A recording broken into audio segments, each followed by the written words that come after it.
Welcome back to the Auckland Town Hall for another Unwrap series with the Auckland Philharmonia Orchestra. Today we're going to have a closer look at Scheherazade, a romantic piece by Nikolai Rimsky-Korsakov. My name is Marija Naumovska, and today we're going to talk to a few of the key players within the orchestra who deal with the most thematically important material within the work. We will also examine the stories behind Scheherazade, and of course Rimsky-Korsakov himself. Nikolai Andreevich Rimsky-Korsakov was born in Tikhvin in 1844, some 200 kilometers east from St. Petersburg. He didn't come from a musical family, but he did show interest in the piano when he was younger. His mom and dad also dabbled on the piano at home. His family was noble, though his mom and dad were not a product of noble unions. Both of them were a product of extramarital affairs. His father utilized his political connections to reinstate the noble status of the family. Rimsky-Korsakov grew up being fascinated by the sea, despite the fact that he didn't live anywhere near water. His 22-year older brother, Voin, was part of the Navy, and when Rimsky-Korsakov was 12, he joined it as well. Because he was very shy and reclusive, Voin decided that learning piano might make him come out of his shell. And so it wasn't until the second piano teacher he received, Fyodor Kamil, that he realized his love of composition. Kamil introduced him to compositions by Mendelssohn and by a Russian composer called Mikhail Glinka. Kamil also introduced Nikolai to Balakirev, who enclosed Nikolai into his social circle, which happened to be made up of Cesar Curie, Alexander Borodin, and Modest Mussorgsky. These, including Nikolai, formed the Mighty Five, or Moguchaya Kuchka, or the Mighty Handful, known as the Russian composers in the Romantic period that stood against everything that was popular in the classical period. They found Mozart boring, they hated Bach, but they appreciated Berlioz and they liked Chopin. The main inspiration for the Mighty Five was Mikhail Glinka, a Russian composer who was the first one to embrace the folk music of Russia and utilize it in operatic settings.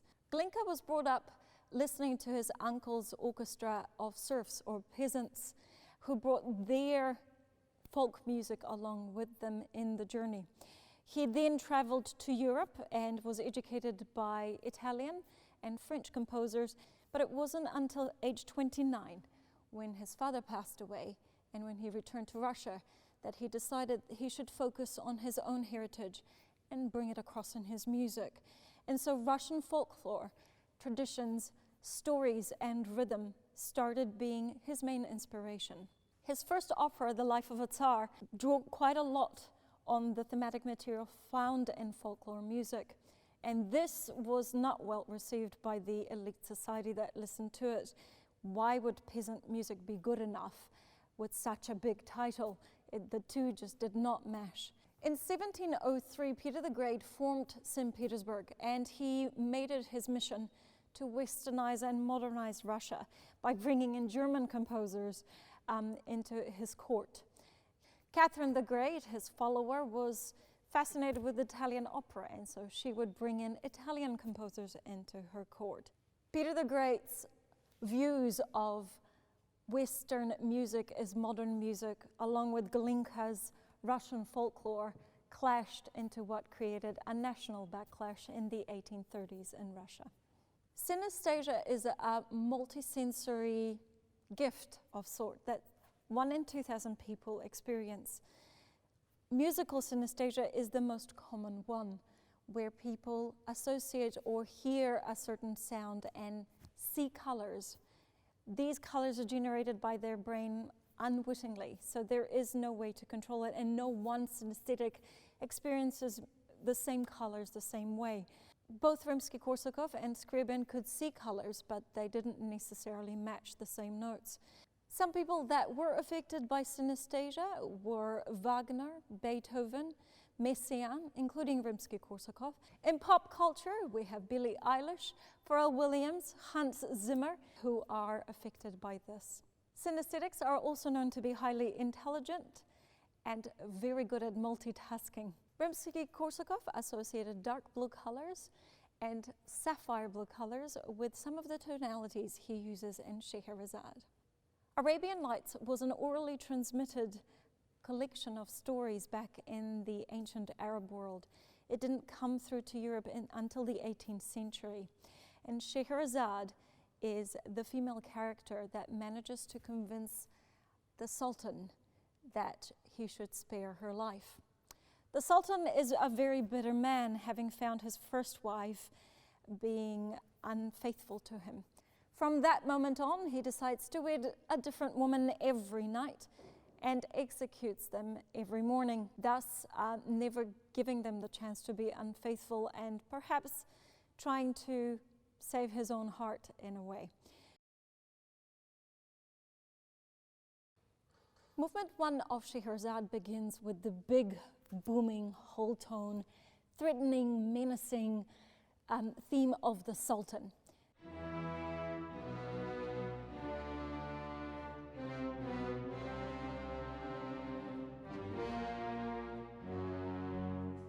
You can hear predominantly low brass, but the entire orchestra almost plays it. That is a very sharp contrast to the solo, lone violin Scheherazade theme.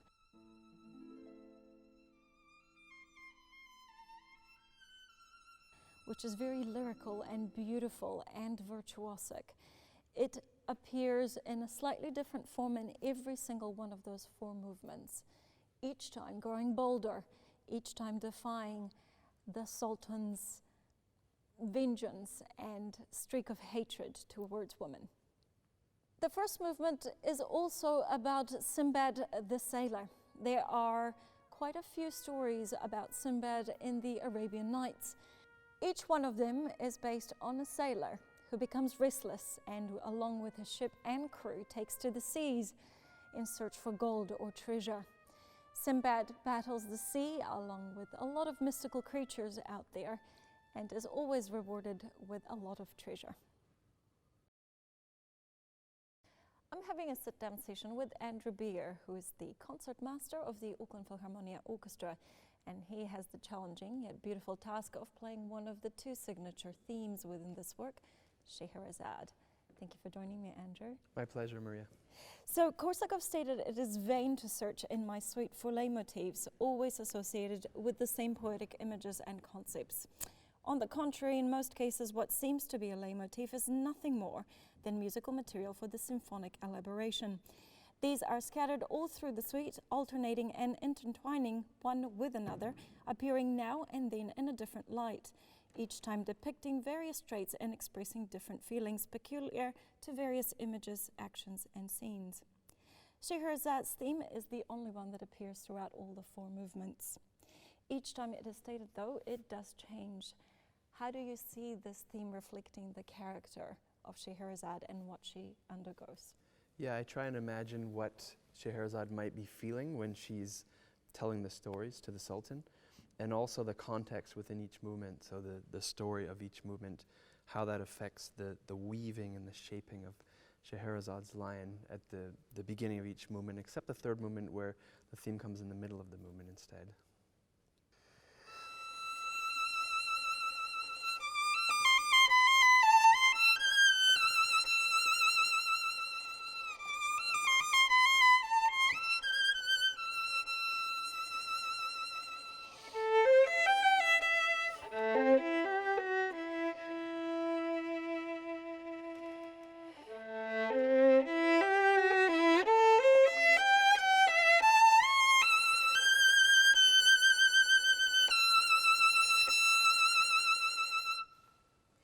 Berlioz, whom Korsakov admired greatly, described the violin as an instrument that possesses touching sweetness and is the true female voice of the orchestra, passionate and chaste, heart-rendering yet soft, which can weep, sigh, and lament, chant, pray, and muse, or burst into joyous accents as none others can. Scheherazade is a female, and yes, she is a person that possesses all those qualities, but not just that. She puts her life at risk to save all those thousands of women, and that is bravery, I guess, an example. How would you say the music and the theme reflects that bravery? We start off with her theme and a very controlled cadenza, in a way, in the first movement, that becomes more and more complex as the work goes through. Yes, it's a great challenge. Trying to portray the feminine beauty of the theme that we get with the vibrato and the sound, but also the inner strength that it takes to face the Sultan every night. Very, very difficult. I think, musically speaking, one of the most difficult concertmaster solos in the repertoire.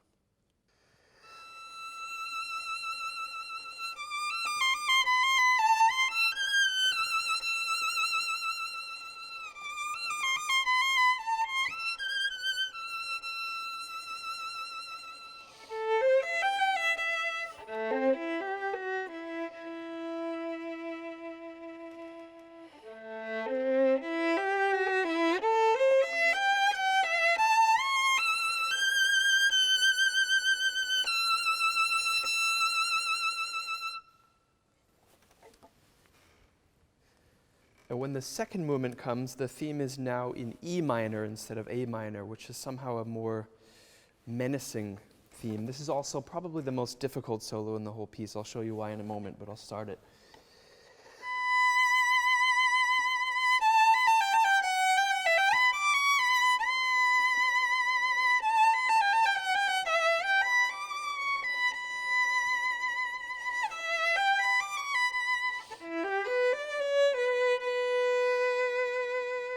And here's where it gets really difficult. There's double stops and then a really big bunch of leaps. So we have the double stops. And now here's a big leap. Now there's two options. We can go on the E string like this, but then the problem is we have to do multiple shifts in a row, which is really hard for the intonation. So there's another way to do it, and this is called the playing with fire fingering, where we slide way up the A string, which is hard, but once we get there, we're safe.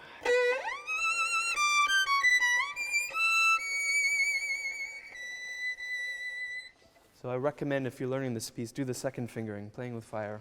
In the third movement, the theme comes in the middle of the movement, and this time the harp plays a first inversion A minor chord rather than the root, which is somehow more gentle. And of course, this is the movement with the love theme. So this has to be reflected in the theme, in the Scheherazade's theme.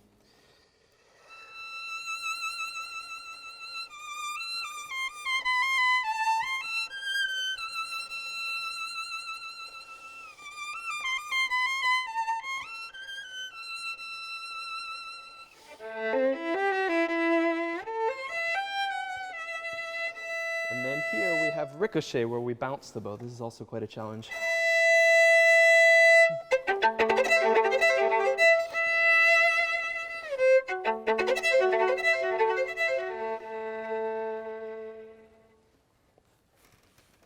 And finally, we have Scheherazade's theme in the fourth movement, and this is again in E minor, quite menacing. This is right before we have the Market in Baghdad movement, personally my favorite movement of the whole piece. And this is how it goes, again with the double stops.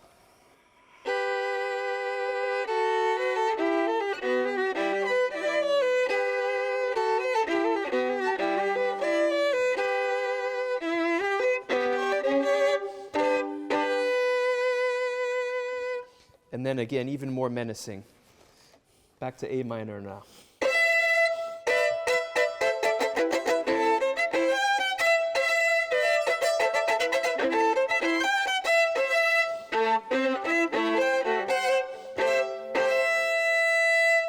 And right at that moment, we get to the Market in Baghdad. There's such great cinematic kind of storytelling in the music of this piece. I'm sitting down with Hugh Dan, who is the section principal trumpet.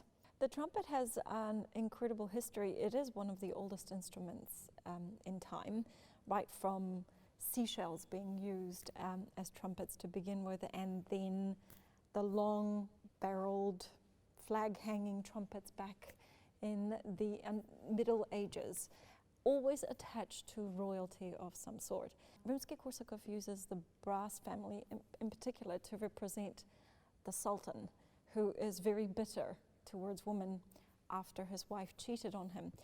He uses the whole tone scale to represent the Sultan's theme, but then he chooses to use the violin to represent the feminine side in Scheherazade, the woman that will tame the evil and change his mind. Tell me about what your belief is around why the brass family might have been the perfect choice for the Sultan's theme. Well, you're right. I think the brass history, the original brass instruments were things like conch shells and ram's horns and things that originally would have been used as signalling devices. But then after that, from the Bronze Age, when they could shape metal, they've been associated with kings and queens. They'd be playing ceremonial things, and you could see at the royal wedding they still use trumpets and things today. So brass have always had this association with kings and queens and the military throughout history, and this association of being signalling devices. And good composers like Rimsky-Korsakov, I think, recognise this. It's interesting that you said about the whole tone scale, because I think a lot of Russian composers have traditionally used the whole tone scale to represent something magical, and actually also sometimes something evil. In Tchaikovsky, I know him in Swan Lake, he uses the whole tone scale quite a lot to sort of depict the sort of magical nature of it and things like that. Stravinsky uses a lot as well. But then Rimsky-Korsakov combines that with the brass as well to represent the sort of, to me, I think, the evil and the majestic, and then uses the brass to really enforce the sound of the majesty of it, I guess, for me. The brass family was limited to its harmonic series up until the invention of the valves in the 1830s. It took a little while for composers to cotton on this new invention and to brave the idea of giving melodic material to the brass family. Which composers do you see as pioneers of this?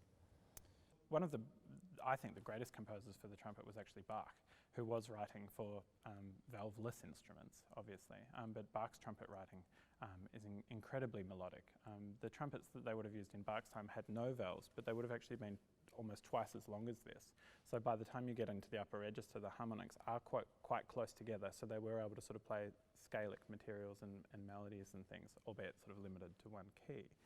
But you're absolutely right, it wasn't until then the valve was invented in the 1830s that you could play a fully chromatic scale on an instrument like this. Haydn did write his trumpet concerto for the instrument's maker, Anton Weidinger, which was a vented trumpet. It had sort of more keys similar to a clarinet in the late 1700s, and that was a chromatic instrument, but it wasn't sort of able to be widely reproduced or anything like that, so it would have been only Anton Weidinger himself that had that instrument at the time, so I think other composers didn't really cotton onto it then. But then in the 1830s, when they had proper valves like this, the tuba was invented then as well, because it was able to play low notes with valves. Otherwise, such a big instrument like that, the harmonics would have been so far apart that you'd only be able to play 2 notes on it or something like that. And then, yeah, it did take a while until composers really started picking up on that. But it was from then on, composers did start getting more adventurous with their writing for brass instruments and things. But certainly in the Romantic era and then the 20th century, composers were very happy to write melodies for the trumpet again. And Rimsky-Korsakov is a great example of that. Tell me about the benefits and disadvantages of the introduction of valves. Sometimes technology can come with some drawbacks. As far as sound goes, what does that mean for the trumpet? I assume it made the instrument better because they've kept it for 90 years since then. Certainly modern day trumpets are a lot louder than trumpets would have been in Bach's time. There was a famous French trumpet player in the latter part of the 20th century called Maurice André, who really brought the trumpet back as kind of a solo instrument. Up until then, no one would have been touring the world playing trumpet concertos or anything. And he was such a virtuoso that he actually brought back a lot of the Baroque repertoire, but played it on a modern piccolo trumpet, which was an attempt to recreate the sound of a Baroque instrument on a smaller instrument that did have valves. But it made a louder, I guess a brighter, more brilliant sound than an actual natural trumpet. And nowadays, with historically informed performance practice, there's a tendency that people would prefer the original sound and they play replicas of Baroque trumpets and things again for that specific sound.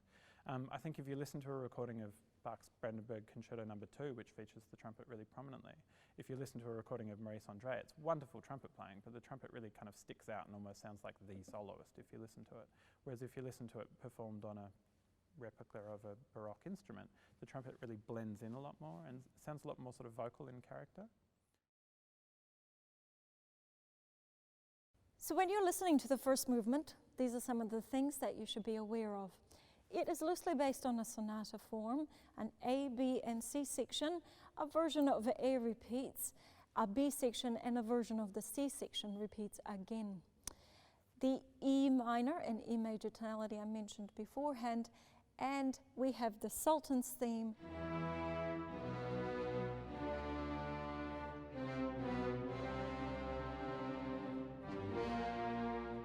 Scheherazade's theme,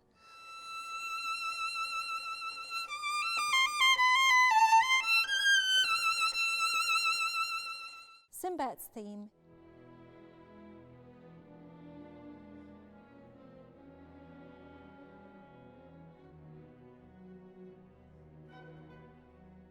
and the C,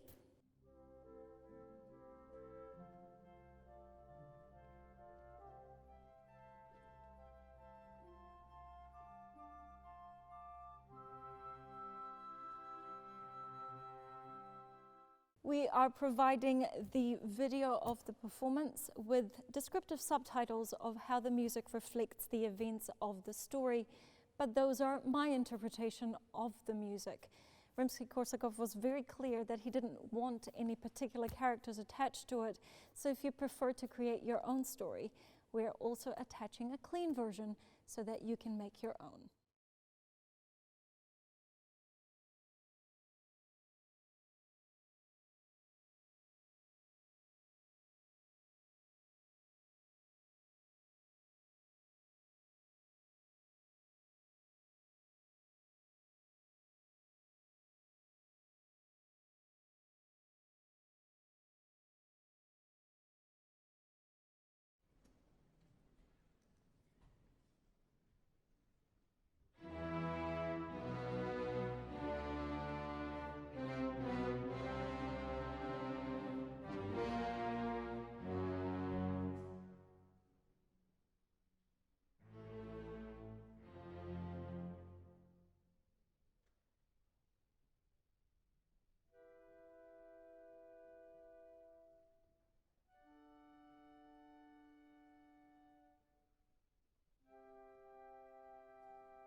Movement 2 is dubbed the Calendar Prince. There are 3 versions of Calendar Prince stories within Arabian Nights. They are different, but each of the Calendar Princes suffers a similar fate. They all lose one eye.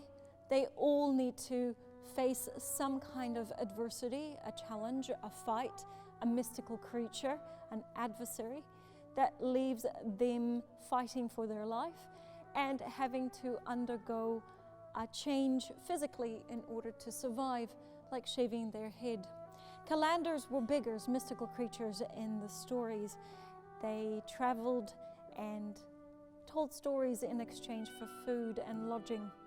So to have a Calendar Prince is a little bit oxymoronic. The two don't quite gel together. But Rimsky-Korsakov uses those stories as basis to create the second movement. The second movement is in B minor, and it features the bassoon with the Calendar Prince theme. This theme undergoes many changes, gets swapped around different instruments, and this is where Rimsky-Korsakov shows off his orchestral prowess. A fight ensues, and the theme undergoes some changes before the movement ends.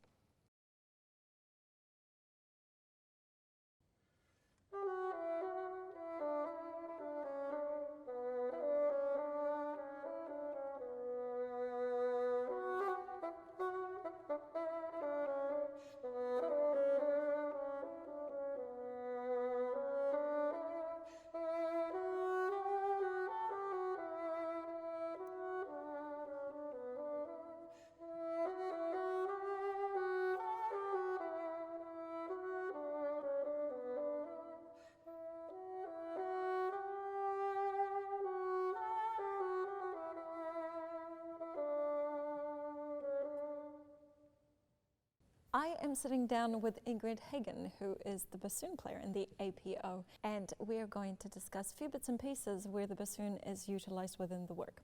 So Berlioz, whom Korsakov admired greatly, describes the bassoon as a weak instrument, and I presume this has got to do with the bassoon of the Romantic period in Germany, where it wasn't as strong in timbral color as it is now. It also attaches a rather unflattering word to the bassoon, which is grotesque. And the bassoon in Scheherazade is used in the Calendar Prince movement, which is the second one. The Calendar Prince ends up being a prince that is missing an eye and has shaved his head and ends up being a beggar telling fantastical stories on the road to survive.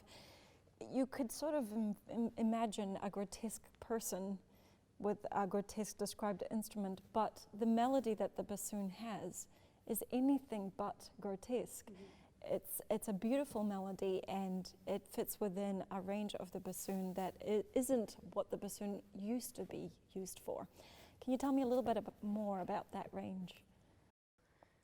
Well, like you said, the bassoon, when it was first created, it was much smaller than this current one.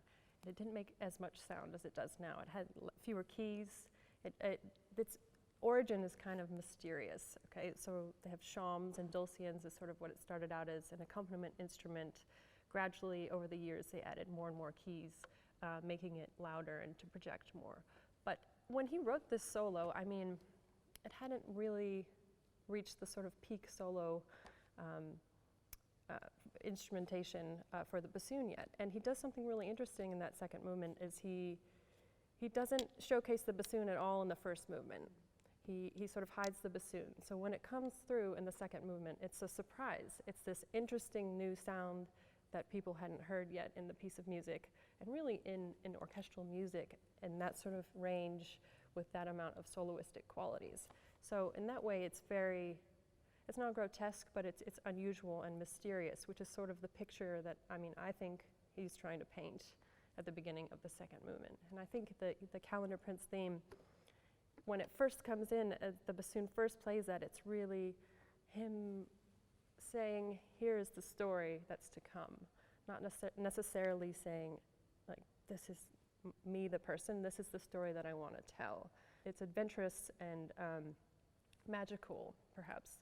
You know, let me tell you a story about me. It's sort of like this exotic kind of flowy moment. So I've never felt it was a grotesque moment, but perhaps that comes a little bit later in the piece. Are there particular sections within the work that are your favorite? Well, I think for me the second movement is definitely my favorite part of the whole piece. Starting with the violin, which is an amazing solo to set it up, and then the bassoon comes in. And like I was saying before, like he writes it so geniusly that the listener has to sort of, you know, bend in to kind of hear. The bassoon is a little bit quieter, the strings are sort of hovering, they play these low notes, and the bassoon comes in with this exotic melody, and it sounds so beautiful to people who have never heard it before. And it's a great moment to sort of tell your story with, you know, not a lot of notes. It's only about 5 or 6 notes, and they repeat themselves over and over, but in a slightly different way. So it's up to you as a bassoon player to sort of make it interesting, and that's always the challenge. It's different every single time. The violin isn't the only one that gets cadenzas in Scheherazade. The bassoon also gets cadenza moments. What are the challenging approaches that you need to go through in order to technically maneuver the cadenza that the bassoon gets? The timing of the solos is pretty important, because if you start too quickly, you're going to run out of places to go. And it's it's these same 3 notes. This whole second movement is, you know, based on these 3 notes. The second part of the piece is sort of about a challenge or a battle or whatever it is that the calender or prince might be facing. And the strings start with the plucking, da, da, da, da, da, da, da, these 3 notes. And the bassoon and the clarinet both have to answer, bum, bum, bum. So for me, it's always like a question has been asked, you know, your fate. What are you going to do? What did you do? I am here, you know, and then you have to kind of tell your story. But if you go too fast, no one's going to believe you, right? And each time you play it 3 times, again, 3 notes, 3 times you play the cadenzas, they get faster, louder, and longer in length. So you have to really be mindful of that when you start out on the cadenzas, that you need to save it a little bit for the end.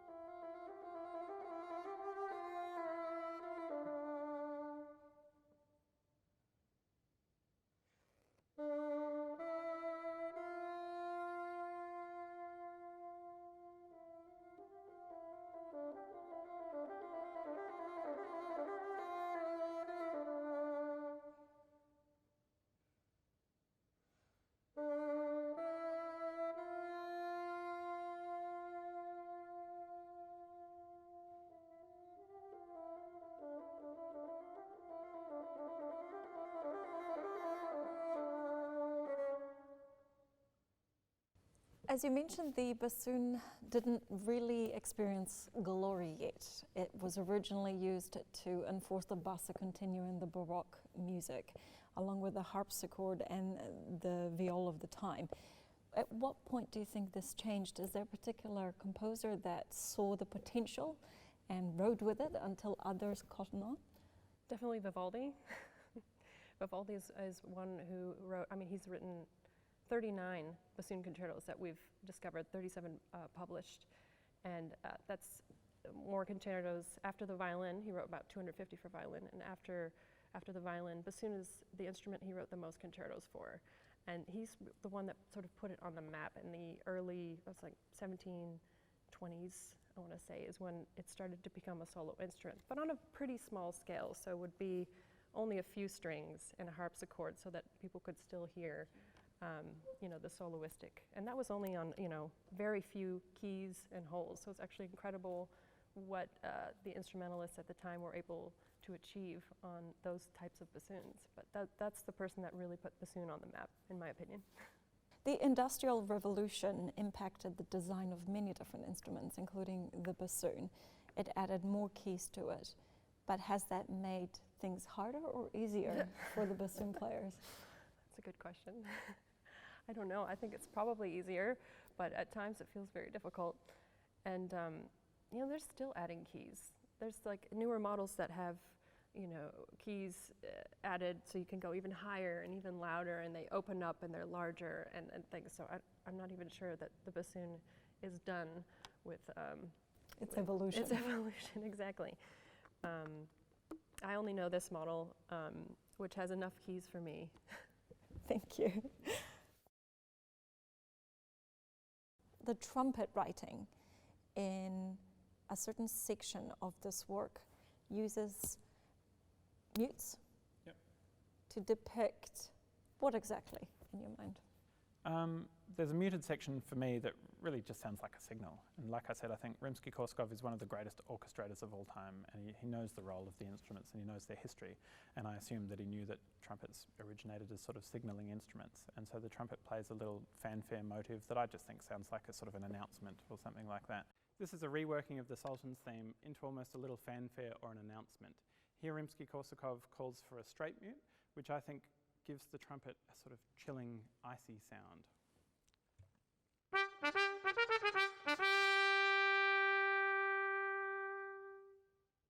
The word mute is a bit of, is it misnomer? I hope that's the right word. A bit of a misnomer, and people think that it actually makes the sound softer, but really a mute for a composer just changes the sound. So a straight mute on the trumpet, which is what Rimsky-Korsakov calls for, just sort of gives it a little more of an icy, chilling sound, or even perhaps a little more sort of nasal in character. And again, to me, it just makes it sound a little more evil and creepy or something. Which is probably what exactly he was after.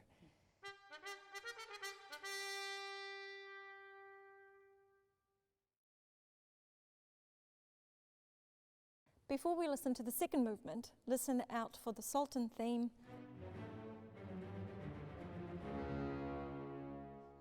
Scheherazade's theme.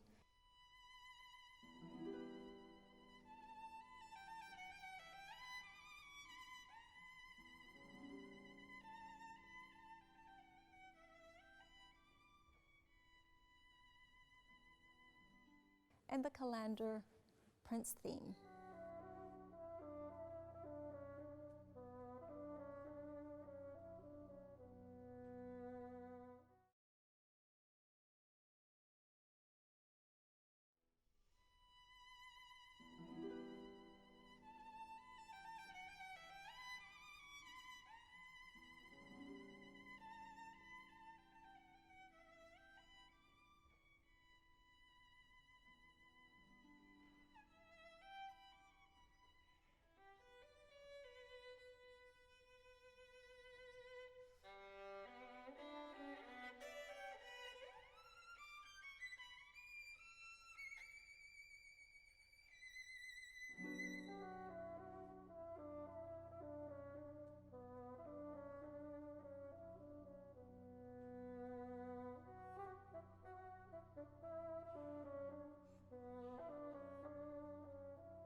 Movement 3 is named The Young Prince and Princess. Originally, this one was dubbed The Reverie by Rimsky-Korsakov. There are many different love stories in Arabian Nights, and it is hard to pinpoint which one he had in mind for this one. However, at this point in the story, Scheherazade has proven her storytelling talent to the Sultan and has told him enough stories that hopefully he will start seeing love as a transformative power and love as something that helps him let go of the bitterness he felt about his past. I'm sitting down with Eric Rennick, who is the principal percussionist, and he is going to discuss with me about how percussion is used within Scheherazade. The humble beginnings of the one timpani in the Baroque period eventually grew to something a lot bigger in the Romantic period. Tell me a little bit about the rising role of the percussion family. Yeah, you're right on. We basically started with just timpani, right, which were sort of taken from the military aspect. And through people's travels and through, the Europe getting out into the world and bringing things back to influence them, people started to hear things like cymbals, for instance, right? Cymbals really came from Turkey. There were all these Janissary bands and military bands there, and they all had these little metal plates that they played together. And so when people started to hear those things back in Europe, they started to try and apply them, although we're not talking about Europe specifically in this case, but in general, some of that Western music was highly influenced by those travels. In the beginning, I guess Korsakov is a little bit timid with his use of percussion. We start off very economically in the first movement, and as the movements progress, we become a little bit bolder, roping in a lot more percussion instruments. How does that reflect for you what happens in the music? Oh yeah, well, I mean, obviously Rimsky-Korsakov is like the master of orchestration, right? And he writes about this very specific topic in his book and how to use percussion. In fact, he's not highly complimentary of percussion in the book, and says that it should barely be used, and it's really low on his pecking order of important instruments. But he does use it, and he uses it to help create color and to tell stories, right? He's taking a theme that's very similar, or some themes that are very similar, and it's very similar to like when my dad would tell stories. My dad tells this story about how he thwarted a bank robbery one time, and every time he tells it, of course I know the story, I've heard it like 4,000 times, but he always changes something about it, or he describes the getaway car a little more, or he describes how big the guys were. Everything changes. So using percussion to just change that theme a little bit, I think, is Rimsky's idea, and I think that's the way he paints that giant picture that we're about to listen to, I guess. Carrying on in the third movement, Rimsky starts to use a little bit more of this orchestration that we talked about, right? So it began with just the snare drum and clarinet. The next entrance is the tambourine and triangle, and then he adds the snare drum back in. It's a very similar sort of dance feel, and it's really quite simple. It's just like this here.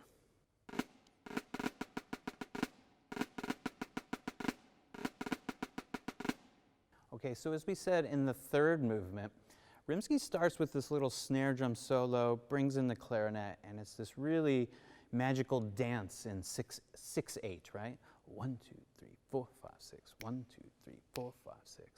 So what he does is to mess with it just a little bit. He takes something like the tambourine and adds it in what could be interpreted as in 3/4. So if you're thinking 6/8, 1, 2, 3, 4, 5, 6. The tambourine would come in 1, 2, 3, 4, 5, 6. 1, 2, 3, 4, 5, 6. 1 and 2 and 3 and 1, 2, 3, 4. So it creates this little juxtaposition where some of the orchestra is in 3/4, which mathematically works out for those playing in 6/8, but creates a completely different feel. One of the first entrances that I make is in the third movement on the snare drum. And the thing that makes this difficult is that I've sat there for approximately 25 minutes not playing a note, and the first thing I got to do is get up and play this really quiet snare drum rhythm.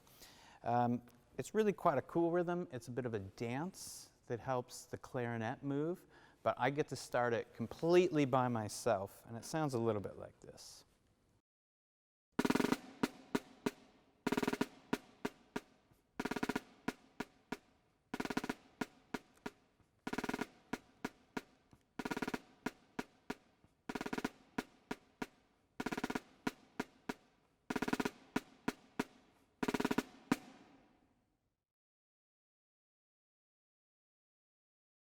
Rimsky-Korsakov seemed to have utilized quite a lot of different techniques for brass players within this work. Can you tell me a little bit about those? Scheherazade is a iconic piece for trumpet in that it's really widely requested on orchestral auditions because it calls for all types of different articulation, in particular different types of multiple tonguing. So usually when a trumpet player starts a note, we make a vowel after a T, ta, tu, T, something like that. But there's lots of really, really fast notes in Scheherazade that there's only so fast that you can say ta ta ta ta ta ta ta ta ta. So what you need to do if you need to tongue faster than that is various types of multiple tonguing. So you can use the back part of your tongue that would normally make a K or a G sound, ka or ga, to do double tonguing, which is taka taka taka taka ta, or tuk tuk tuk tuk tuk. And then he also uses triple tonguing, which sounds like you use three parts of the tongue, but you don't. You just use the ta twice and the K once, which would be ta ta ta ta ta or tuk tuk tuk tuk tuk. And this gives it a really sort of percussive element, and he often pairs it with the snare drum to sort of just reinforce that rhythmic element. So he knew the instrument really, really well. In the third movement, Rimsky-Korsakov again shows his extensive knowledge of the trumpet. He calls for a special technique called triple tonguing, where we have to alternate between t sounds and k sounds on the instrument really quickly to give a really percussive effect. He actually doubles this part with the snare drum to reinforce that effect.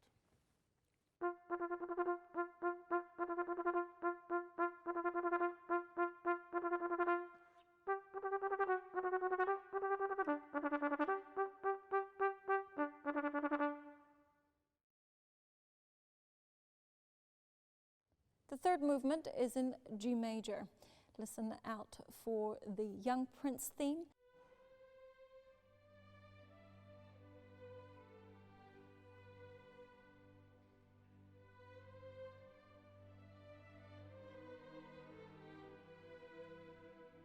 The Young Prince's theme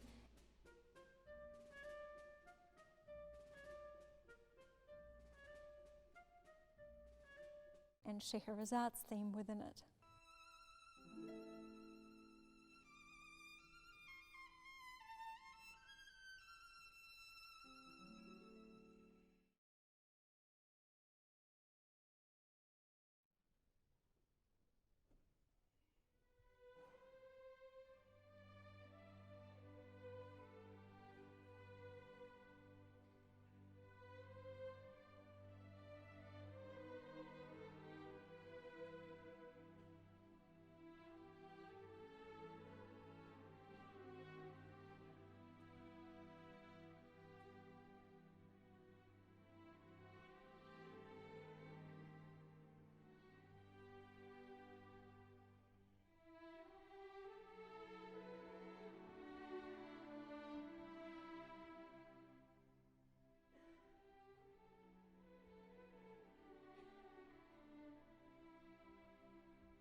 The fourth movement is a little bit like a kaleidoscope of everything we have covered so far in the previous three movements, like a summary of all the themes that have come before us, or maybe even the most fantastical story that Scheherazade is yet to tell.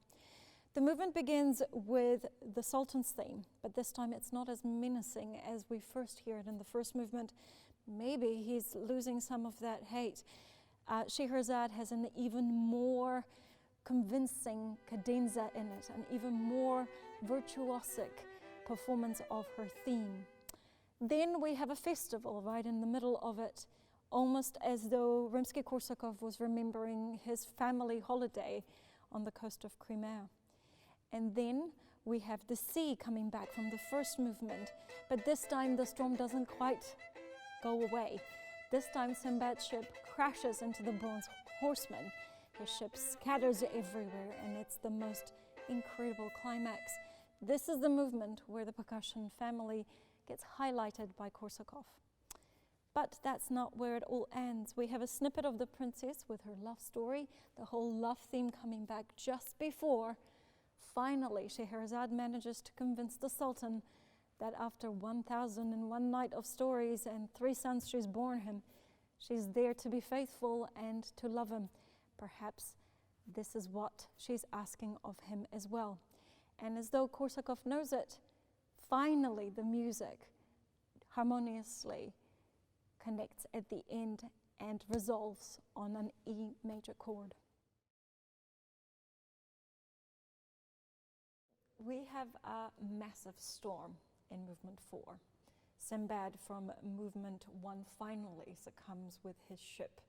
How is percussion used in that particular fourth movement to capture the power of the storm and the enormous rocks that the ship finally breaks into and dismantles? Well, I think he uses it really importantly at the end of that cadenza, right? That sort of builds up this tension. It's my favorite part of the whole thing is the end of that violin cadenza, and then the band kicks in, and then it comes to this big pop right before the violin comes in, and then it just takes off, right? Then we're on the adventure, and it's just rolling and rolling. It starts with just a little triangle and the flutes, maybe clarinets are playing as well, and then he slowly uses those goes triangle, and then he adds the tambourine, and then he adds the snare drum, and he just builds that tension until the end, where the bass drum in particular is this rocking of waves. Like you can just tell, like everything's just flowing back and forth, about to hit these rocks until it obviously explodes at the very end. And so yeah, he uses it just very carefully, just keep adding an element at a time. It's really nice. The next section that's really exciting and really fun to play for me is a section in the middle of the fourth movement where things are really rocking, all right? The action is obviously going on with Sinbad, and they haven't quite yet crashed, but things are getting intense. And this is a section here, which is letter P in the movement, where the whole band is playing and the snare drum is sort of keeping the rhythm going.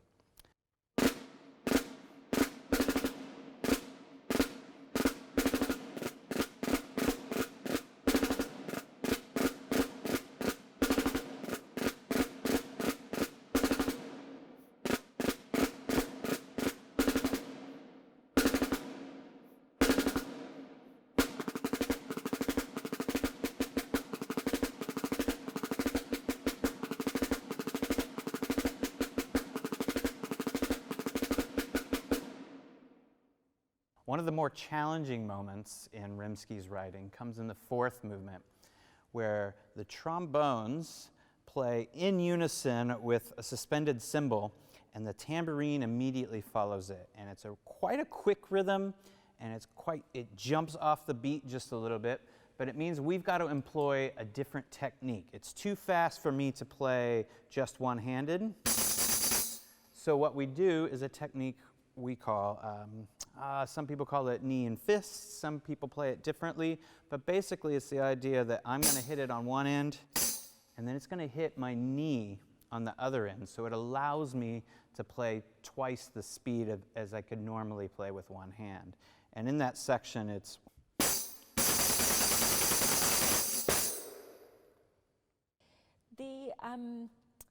Arabic culture inspired Rimsky-Korsakov, although Scheherazade isn't specifically based on a particular maqam. But I can't help but compare the Rik, for example, to some of the ways that Rimsky-Korsakov uses the snare drum, for example. Are there any particular moments that you can see similarities? Yeah. I mean, the tambourine and the Rik, a tambourine is an instrument that's found in nearly every culture in the world. As historic as you want to go, they had a tambourine, like just a single-headed instrument that was round with some jingles on the side. And so, yeah, I mean, obviously he's using the tambourine to help reflect that color. And in the third movement in particular, I hear that snare drum as more of a darbuka or a doumbek, which is also, it's a bit of an hourglass-shaped drum that you find in the Middle East. And it's got a really high pitch, and it's played with fingers and stuff. I'll try to give you an example maybe, but it's, I think that was his intention, to reflect those things on the instruments that he had back at home. And the same with probably like the finger cymbals and stuff, maybe also with the tambourine. The darbuka is, like I said, an hourglass-shaped instrument that you play with your hands and fingers. And that would sound probably, if I were to pretend to do it on a darbuka here on my snare drum, it would sound like this.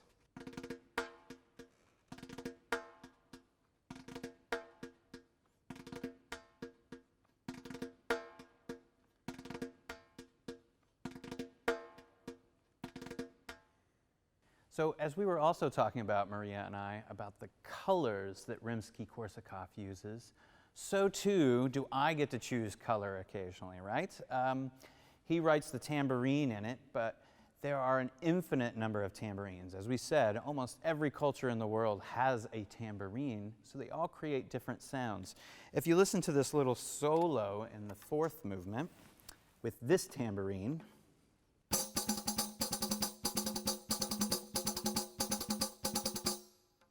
it has a certain character, certain pitch, right? It's a bit of a high cutting sound. And let's just switch to a different tambourine with different metal, different sort of wood. Everything is different about it. And let's hear how that sounds, the same idea.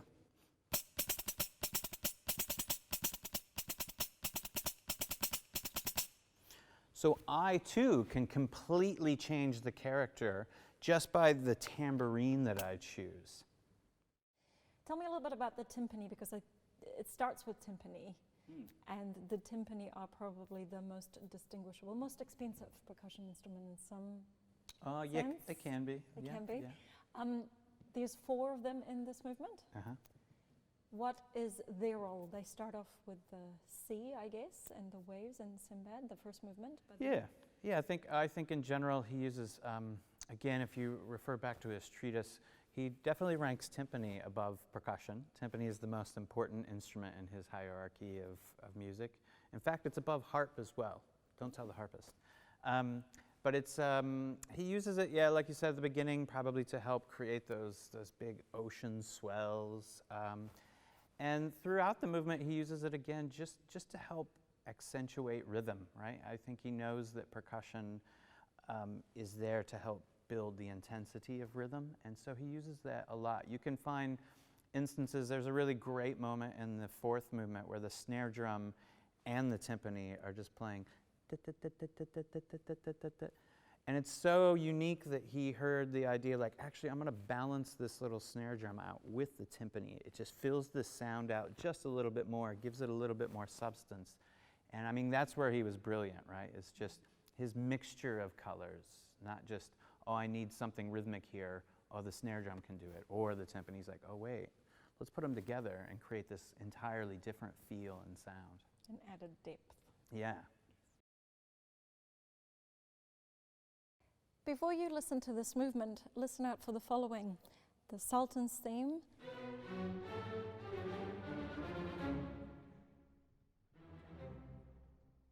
Scheherazade's theme,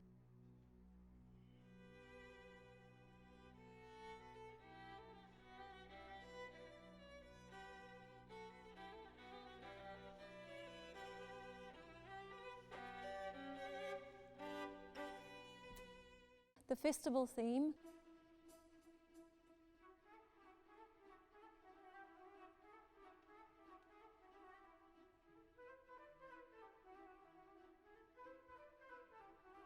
The sea themes we heard in the first movement.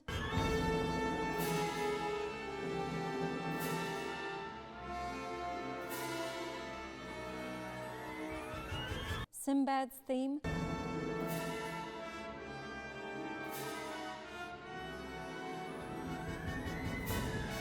The Prince's theme.